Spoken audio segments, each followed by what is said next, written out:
Hi, you're on the Reddit Confessions channel. The front door wasn't locked. That should have told me everything I needed to know. There were 30 cars outside, and I recognized maybe 5. Music thumped through the walls, the kind of upbeat playlist people pick to mask guilt under the disguise of celebration. Laughter leaked from the windows. Someone popped a champagne cork, and the crowd cheered like life was perfect. But I knew better. I shouldn't have been there. The invitation wasn't for me. My name wasn't on the text, not even as a +1. But I read it anyway on her phone, left face up on the nightstand while she was in the shower. I wasn't looking for trouble. I was just curious. That word again. Curious. I stood in the doorway like a shadow no one noticed. Not yet. The room was packed. Fairy lights strung from the ceiling. A gold Z balloon drifting near the fan. Party for Zadie. Of course. In the middle of the living room, on the couch we gave Rhonda as a wedding gift, was my wife. Not sitting. Straddling. Laughing. Her dress was a color she said she hated. Shorter than anything she'd worn for me in years. The man beneath her looked comfortable. Too comfortable. One hand on her hip. One finger lazily tracing the back of her neck. Zadie didn't see me at first. But Rhonda did. Her expression died mid-smile. The music didn't stop, at least not yet. But people turned their heads like something was off. Like a chill had slipped through the air-conditioned room. Then Zadie's eyes met mine. And the music might as well have shattered. She stopped breathing. I watched her body seize up like she'd been unplugged from joy. No one spoke. Not a single person. And still I stood there, keys in one hand, a half-squished gas station bouquet in the other. I didn't shout. I didn't storm across the room. I just stood there like a forgotten decoration. Utterly out of place, painfully visible, yet somehow ignored. Zadie blinked twice like she was trying to reset her reality. But I was still there. Still holding the limp bouquet.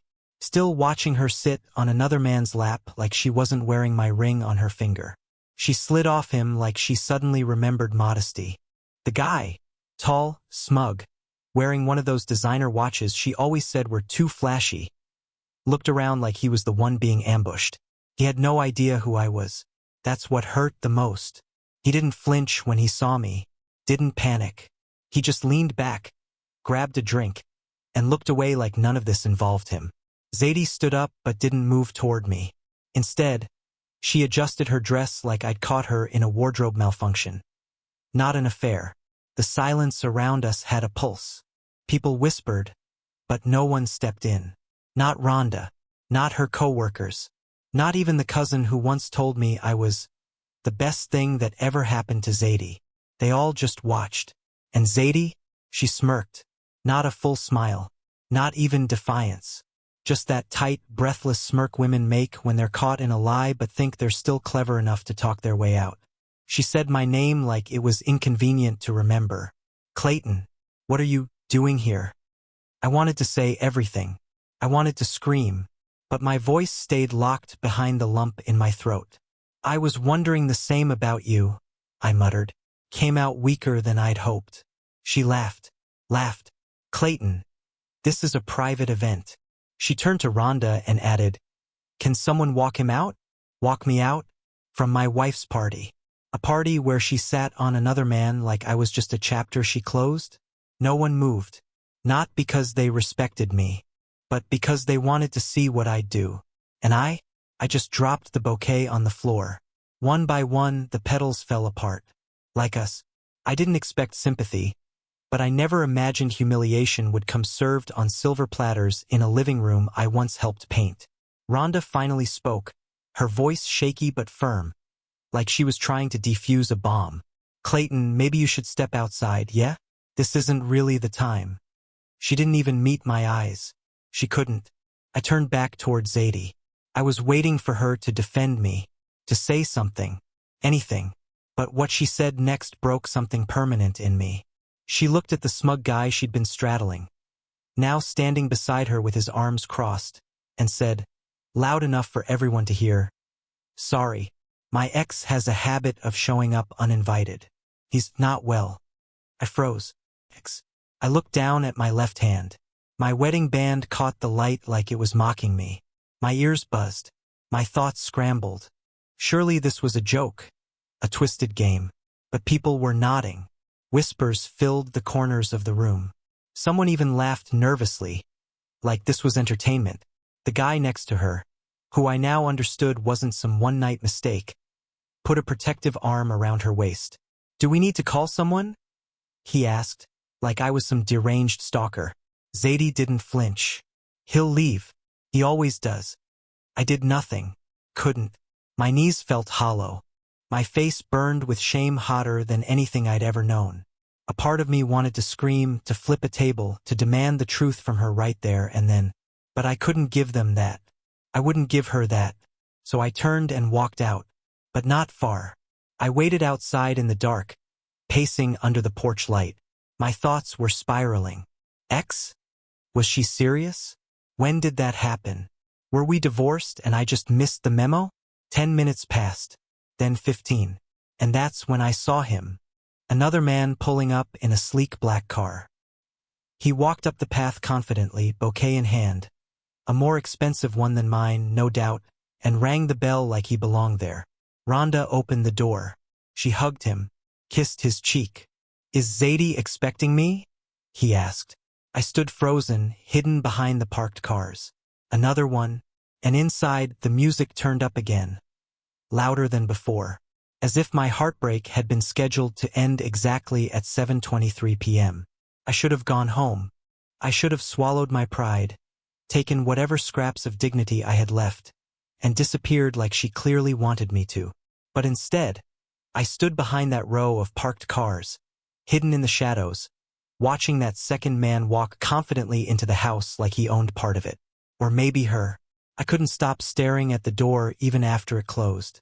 My legs started moving before my brain could catch up. I wasn't thinking clearly. I was unraveling. The man had left his car unlocked. I know that because I tried the door handle and it opened without resistance. I wasn't there to steal anything. I just needed something to anchor myself. Proof that what I saw wasn't some hallucination crafted by insecurity. Inside the car was a leather briefcase, a gym bag, and a pair of dress shoes that still looked new. I checked the glove box, not for anything specific, just for something. And that's when I saw the envelope. It had Zadie's name on it. Her real name. Not the nickname she gave people at work. Not the cute version she used online. Her full legal name in cursive, followed by Suite 906. A hotel. I blinked at it. My hands suddenly cold. I took a photo with my phone. I needed to remember this wasn't just paranoia. A few minutes later, the man came back outside. I ducked behind a bush, my heart racing. He didn't stay long, maybe 10 minutes inside. He walked out with lipstick on his cheek and a satisfied look that made my stomach twist. He got in and drove off, and once again, my body moved on its own. I followed him, like some pathetic cliché in a sad movie no one wants to watch. He drove across town, past the nicer neighborhoods, and stopped at a tall glass building with a valet. He tossed his keys casually and walked in like a regular. I waited. Then I parked a few blocks down and walked in through the side. The lobby was quiet. I lingered near the elevators, trying not to look out of place. The front desk clerk was distracted. When I saw the light on floor 9 stop, I knew where to go. The elevator ride was quiet, too quiet. My breath was shallow. I didn't know what I was expecting. Maybe it was just business. Maybe he was a lawyer. Maybe he was nobody.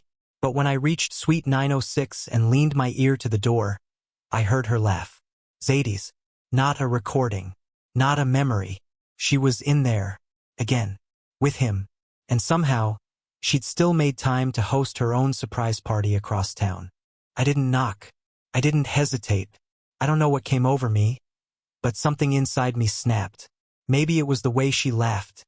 So carefree, like I didn't exist anymore. Maybe it was how easily she'd rewritten me out of her story. Or maybe I just needed to stop guessing and finally know.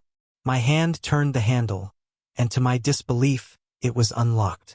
I opened the door slowly. The light from the hallway spilled into the room, slicing through the dim suite. I took one step in. The first thing I saw was a coat, hers, draped over the back of a velvet chair. Her shoes lay haphazardly on the floor, kicked off like she owned the place. Then I heard movement. Not talking. Not even kissing. Just movement. Close. Intimate. Rhythmic. I turned the corner. And there she was. Zadie. Lying in bed. With someone else. But not the man from the party. The third one. This one was older. Gray streaks in his hair. Business suit jacket hanging on a chair. A gold ring on his finger. I froze. My throat closed up. She saw me immediately. Her mouth dropped open, but no scream came. Just a frozen gasp. Like she was caught in a nightmare she hadn't scripted. He bolted upright, covering himself with the blanket, looking between the two of us in shock. "Who the hell?" he started, but Zadie cut him off. "Clayton, what are you doing here?" Her voice was sharp, accusing, like I had crossed a line. "How did you find this place?" I laughed, came out dry, broken. "I guess I'm not your ex after all." She glanced nervously at the man beside her. "You need to leave. Now." I shook my head, too stunned to even argue. "How many are there?" I asked softly. 2?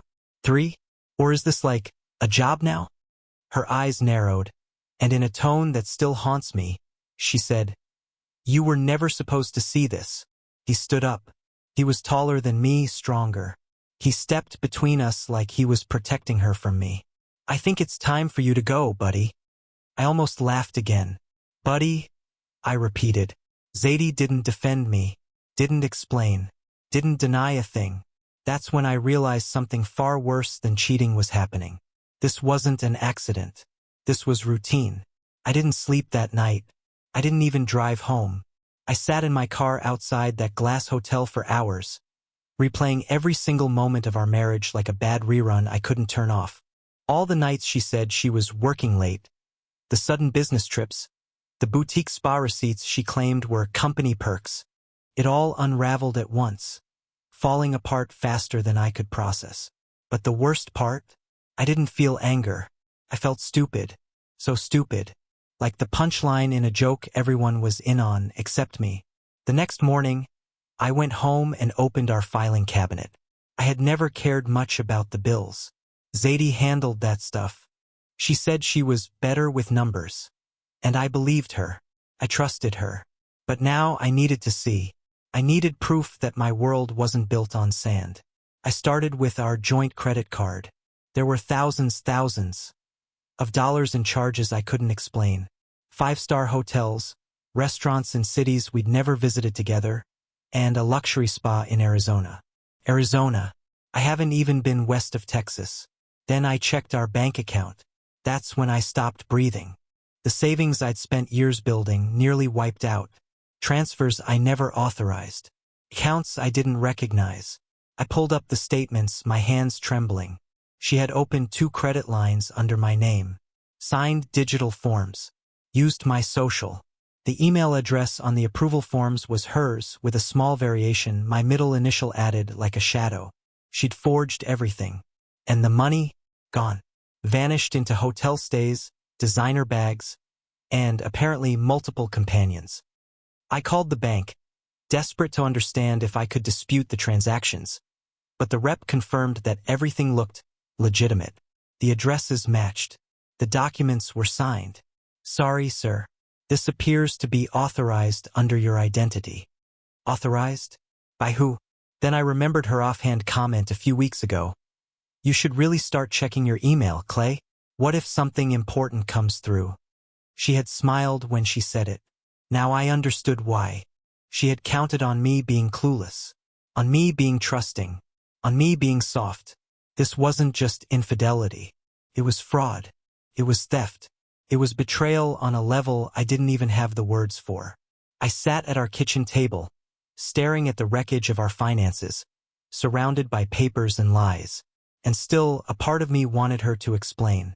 Still, a part of me was hoping, begging, for some twisted version of the truth where she wasn't the monster this all pointed to. That part of me was dying. I told myself I was going to be calm, that I was going to show her the evidence, lay it all out, and give her one last chance to tell the truth. A part of me still clung to the hope that there was some kind of explanation, that maybe she was manipulated, that maybe this whole mess spiraled beyond her control. But nothing prepared me for the way she reacted.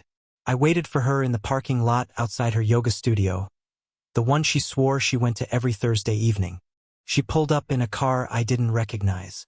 It was sleek, silver, and definitely not the old sedan we both used to share. She stepped out in matching athletic gear, sipping on an iced coffee, humming to herself like she had not a single regret in the world, like she wasn't walking around wearing skin that didn't belong to her anymore. "Zadie," I said as she approached. My voice cracked halfway through her name. She looked up, visibly annoyed. "What now, Clayton?" I handed her the folder. Inside were the statements, the account numbers, the forged documents, photos, screenshots, copies of everything she signed in my name. She didn't open it. She didn't even glance at it. She just crossed her arms, looked me up and down, and said, "You really went digging, huh? That's all you have to say?" I asked, my voice barely holding steady. "You took everything. You lied. You cheated. You used my name. You—" "Oh, come on," she cut in, rolling her eyes. "Don't make this into some sad little movie. You let it happen. You wanted someone to run your life for you. I just ran with it." I stepped back, stunned. "So you admit it?"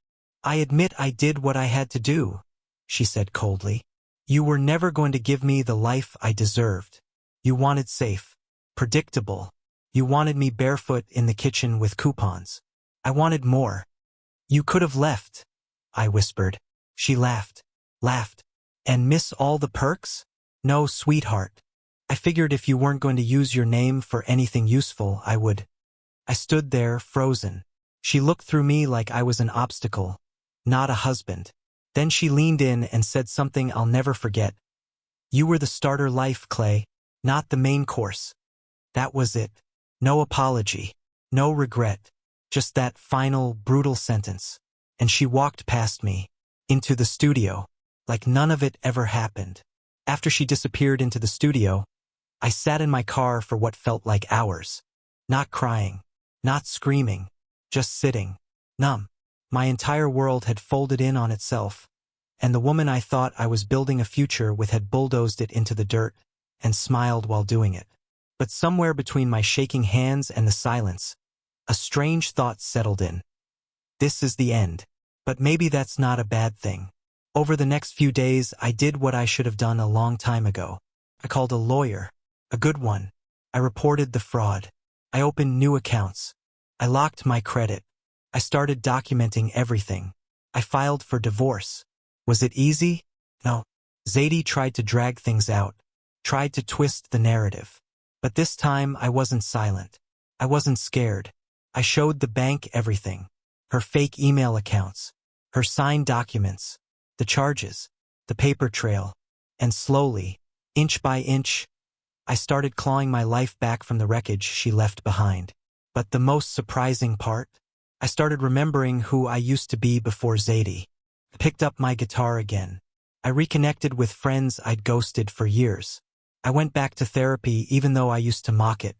I wasn't healing overnight, but I was healing. And for once, it wasn't for anyone else. It was for me. One evening, while walking home from the coffee shop, I ran into an old neighbor. She looked shocked to see me. "I heard what happened," she said gently. "You holding up?" I smiled. Not the fake kind I used to wear when I was married. A real one. "I'm better now," I said. "I'm finally me again." That night, I slept without anxiety for the first time in years. She took my money. She took my trust. She took my peace. But I took myself back. Thank you for watching this story on Reddit Confessions. Have you ever felt like someone rewrote your life without your permission? Tell us about the moment you finally walked away, or the red flag you wish you hadn't ignored. Drop your story in the comments below, and don't forget to subscribe for more jaw-dropping true stories every day.